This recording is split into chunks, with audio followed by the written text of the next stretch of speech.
কি খবর ভাই, এত রাস্তা থেকে ভাঙাচুরি রাস্তা দিয়ে?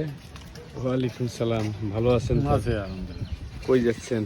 এই গেছিলাম এই উপজেলাতে। ভালো আছেন না? হ্যাঁ, কি মিটিং টিটিং নাকি না এমনিতে গেছি। এখন? হ্যাঁ, কই যাবেন? থানাত যাবেন এখন? হ্যাঁ থানা যাবো। দরবারও তো জানি। যাওয়াই হয় না, যাওয়া লাগবে। কি দোকান করেন তো? আসি ওই জায়গাতে আছি। তাহলে যারাও অর্থে থাকে সবাই অর্থে থাকে। তাই না? হ্যাঁ গেলে সন্ধ্যে হলে সবাই সন্ধ্যে দেখা একটা পাবে। সবাই দেখা যাবে।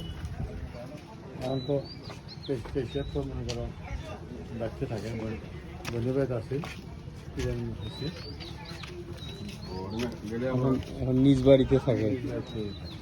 ওইটা কি ভালো হয়েছে না নাকি? ভালো মানে সোজা সোজা হয়েছে, কোনো আর ঝামেলা নেই। জমিও 3 বিঘে নিয়ে দিচ্ছি। এটা কি হচ্ছে